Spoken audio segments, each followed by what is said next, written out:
Welcome to the Invite Health podcast, where our degreed healthcare professionals are excited to offer you the most important health and wellness information you need to make informed choices about your health. You can learn more about the products discussed in each of these episodes and all that Invite Health has to offer at www.invitehealth.com/podcast. First-time customers can use promo code podcast at checkout for an additional 15% off your first purchase. Let's get started. Did you know that the majority of women experience PMS, which is premenstrual syndrome, and it's estimated that nearly 90% of women experience some symptoms of PMS, such as bloating, headaches, moodiness, and for some women, these can be incredibly severe. So I want to talk a bit about PMS today, what it is, and what you can be doing for PMS symptoms. I am Amanda Williams, MD, MPH, and let's get right to it. Let's talk a little bit about PMS. It is a term that has been tossed around quite a bit, and if a woman has a tendency to be a little bit moody, oftentimes people will say, it must be PMS. Well, technically that could be true, but it may be other factors as well. But let's just talk about what PMS is and why so many millions of women experience this troublesome, both physical and emotional issues leading into their menstrual cycle. So premenstrual cycle. So this is why PMS is really so prevalent, because so many women are experiencing this. Well, understanding the hormonal changes that occur throughout the month certainly contribute to much of the PMS symptoms that one may experience. But we also know that dietary and lifestyle changes, as well as different supplements, can really help to support and manage many of these symptoms that women can experience. So we talk about some of the common symptoms, such as the bloating, weight gain, acne breaking out prior to your menstrual cycle, breast tenderness. Certainly there is the psychological or emotional aspects of PMS, including being irritable, having some mood swings. Maybe you just feel slightly lethargic or fatigued. And definitely we know that there are some other behavioral issues that can present, such as cravings for certain foods, or just having just this low energy state in general. And we know that the possible causes for PMS really come down to those chemical messengers, looking at that hormonal pathway and understanding that estrogen and progesterone levels are both high when PMS occurs. So we understand this. We also understand that this can have an influence on even neurotransmitters, such as serotonin levels, which is why oftentimes when women have more severe symptoms of PMS and they talk to their doctor about it, they usually will put them on an SSRI, which is a selective serotonin reuptake inhibitor. But we also realize that there are other risk factors that can exacerbate symptoms of PMS, such as your diet. So if you're having a high fat, high sugar diet, certainly that can play a role into it. We can look at the consumption of alcohol. We can look at smoking. We can look at obesity. There's a lot of different players when it comes to PMS, but we also realize that there are many things that we can actually control to mitigate many of these symptoms. So we have millions of women that are experiencing all of these different issues. And for some women, maybe it's just isolated cases of PMS. Maybe, 1 month you're totally fine, and the next month you feel like you're bloated, you're fatigued, maybe you are a little bit on edge, a little bit moody, and the next month you seem quite fine. Well, this is because of those chemical messengers. And we know that when your estrogen and progesterone levels are at their peak, this is when many of these symptoms start to kind of present themselves. So when we look at the menstrual cycle itself, we understand that there's different fluctuations in the sex hormones. And this is really for, the reproductive system itself. We understand that the normal cycle, they usually say, is 28 days, but it's anywhere ranging from 25 to 35 days. And understanding these different phases really can help to give a little bit of insight. Not that most women understand what part of the phase of their menstrual cycle that they're actually in, but we know that there's the 4 different phases. So we have the follicular phase, the ovulatory phase, the luteal phase, as well as the actual menstruation itself. So understanding all of the common physical, psychological, behavioral issues that go along with PMS, this is something that most women experience, and this is what the troublesome part is. Maybe every month you're feeling that bloating. Maybe you have issues with potentially constipation or headaches, maybe even swelling of the feet and the legs. This is oftentimes a common symptom that women can experience. Maybe you do feel like your mood is much more depressed and you are having mood swings, and maybe you're having a hard time focusing and concentrating while at work or at school. So these are all things that we certainly realize are major factors, and what usually results in most women trying to find some type of resolution. So we know that there's different risk factors. We know that diet is playing a huge role in this, which is why here in the United States, we look at the standard American diet, which is high sugar, high fat, bad carbohydrates.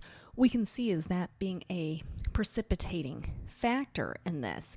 We can also look at low activity levels. So not getting out there and exercising on a regular basis can also make these symptoms of PMS much, much worse. And if we can start to make these lifestyle and dietary modifications, then we can certainly get a lot more control over the way that we feel from month to month without having to turn to the SSRIs or anxiolytic medications. For many women, maybe they do speak with their doctor and they're put on, different hormones to try to better regulate this. But with that always comes risk as well. So what are some of the things that we should do? Well, first and foremost, let's look at the foods. And we know that foods that are high in sugar, foods that are high in fat, bad fats, are going to promote the bloating and the weight gain. And we really need to be able to avoid these, which is why adhering to a Mediterranean diet is really quite advantageous, because this can, basically put that component of PMS off to the side. So if we're eating healthy, then we know that that's one mitigating factor that we can basically have resolution to. Then we have to look at exercise and being able to get out and be physically active is so incredibly important. They actually did a study where they were looking at women who have PMS, which we know is about 90% of women who experience at least 1 or 2 symptoms of PMS each month. They recognize that even if you're exercising 3 times per week, about an hour each time, so that's 3 hours per week, over the course of 8 weeks, they saw a significant reduction in the physical and psychological symptoms of PMS. So that's very, very important. Now, we also realize that if there are exterior stress factors that are playing into this, this also can certainly exacerbate those PMS symptoms. So if you have higher levels of stress, whether it's home, work, whatever it may be, being able to manage that stress. So whether that's going in and, doing yoga or doing, massage or acupuncture, we certainly know that this can be very, very beneficial. And certainly when you look at things like acupuncture, they have done many different clinical trials showing that acupuncture can be a very effective treatment for many of the physical symptoms of PMS. So these are all things that we know. We've seen it in clinical trials. We've seen it researched. But then we have to look at nutrients that potentially we are not getting a high enough exposure to. So we kind of go to the classics. We know that in this country, most people are either insufficient or deficient in vitamin D. We also recognize that magnesium is another key player in this, and most Americans, over 50% of Americans, have some form of magnesium insufficiency, meaning that in your dietary intake, you are just not getting a high enough exposure to this, which can be incredibly problematic. So recognizing these things and having proper supplementation of things like vitamin D3 in your diet every day. How much should you be taking? Well, it really kind of depends on what your serum blood levels are. So I always encourage people to have their vitamin D 25 hydroxy level tested at least once per year so that you know how much should I supplement with.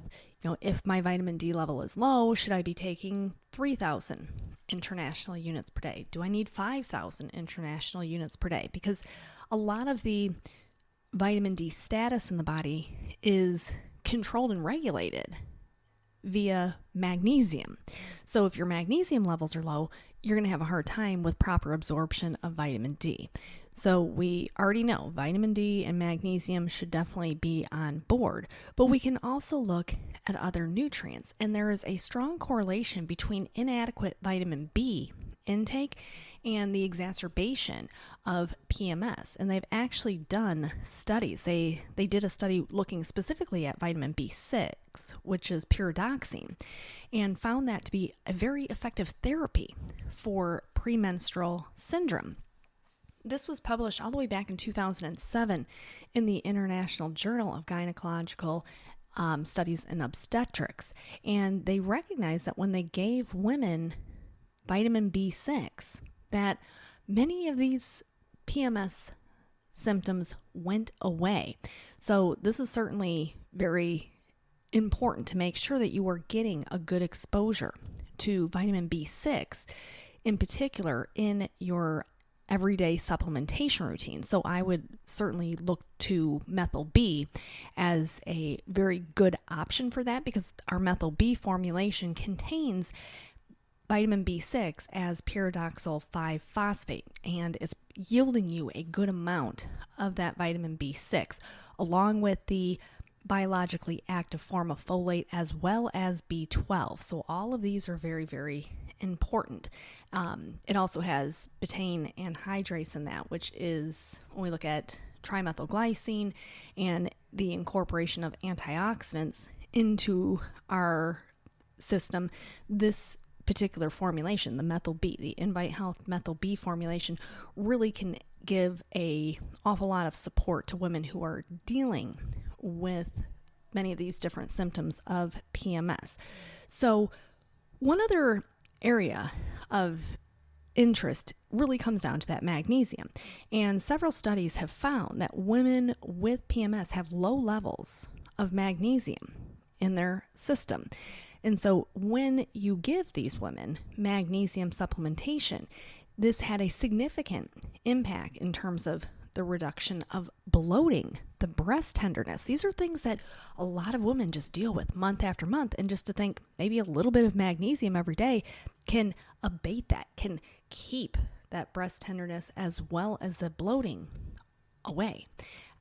We also have seen studies where they've utilized magnesium when it comes to helping to support better mood. So magnesium, vitamin B6, which you can get in the Methyl B formulation, along with that vitamin D, really can offer a whole heck of a lot of support to women who are dealing with this month after month. And this is something that you don't necessarily need to deal with. We know that these chemical messengers, these hormones, can raise havoc in the body, but certainly we can do things that we've got the power to do, such as eating healthy foods, fruits and vegetables, seeds and nuts, things along that line that can really offset a lot of the driving force to experiencing those symptoms. We know that it's very easy just to take one capsule of that Methyl B every day, to take one tablet of the magnesium glycinate every evening before bed. We know that taking vitamin D every single day. These are not difficult things to make part of your routine, which can really minimize all of those really awful symptoms that women deal with month after month. Now, another area that I definitely think is relevant and worth notating is the lack of omega-3s in the standard American diet. So if we start to adhere to a Mediterranean diet, of course, we're going to be getting a higher exposure to omega-3s. But we also recognize it's still usually not enough. So supplementation with your omega-3 fatty acids, including things like fish oil, chia, flax, krill oil, for example, all are very, very beneficial because it helps to suppress the inflammation that is driving up in the body. And we know that during PMS, we can experience a lot of systemic inflammation.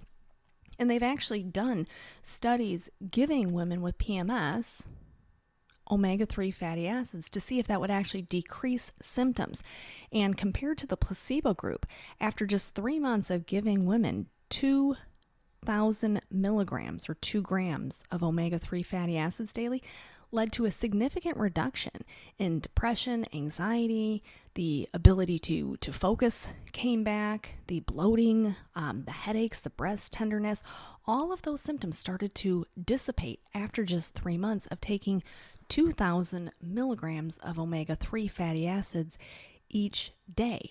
Now, for many women who experience PMS, they will also recognize that because of the mood issues, that sometimes taking things like 5-HTP a couple of weeks prior to their menstrual cycle starting, because we know that that's when PMS is going to be more prevalent, that taking 5-HTP, which is 5-hydroxytryptophan, can be very beneficial because it helps with that serotonergic pathway. So it helps with that natural production of serotonin, which we know serotonin is kind of our happy neurotransmitter. So even taking 5-HTP, maybe 50 or 100 milligrams, per day, leading into your menstrual cycle, oftentimes can combat a lot of that edginess or that irritability. And with that, you can kind of play around with it and see what the best amount to take each day is. For some women, maybe it's 100 milligrams per day. Other women may find 100 milligrams twice per day is really the most supportive. So these are all different things that you can be doing. So when we look at the full picture and we recognize that PMS is really, really prevalent, and many women, 90% of women, get these symptoms, the bloating, the headaches, the irritability. Because of this, many women miss, days at work. They miss, days in school. And if we can do things that are, in the big scheme of things, very simple fixes, changing our diet, exercising an hour a day, 3 days out of the week, taking 2,000 milligrams of omega-3s, taking a little magnesium, taking that vitamin D, the methylated B vitamins, that just those steps alone can really transform the way that you feel, then it would make sense to do that. Now, I always encourage women to make sure that they know, what's your current hormone status? What is your vitamin D level? Check these things out, because the more that you know about what is actually going on in your body, the better off you are when it comes to making the appropriate changes in your life so that you can really start to thrive. And this is not something that you need to necessarily deal with every single month. And if you just take these small little steps, it can make an astronomical difference in terms of how you're feeling overall. So that is my podcast today on PMS. That is all that I have for you for today. I just want to thank you so much for tuning in to the Invite Health podcast. Remember, you can find all of our episodes for free wherever you listen to podcasts, or by visiting invitehealth.com/podcast. Do make sure that you subscribe and you leave us a review. You can follow us on Facebook, Twitter, and Instagram at Invite Health. And we will see you next time for another episode of the Invite Health podcast.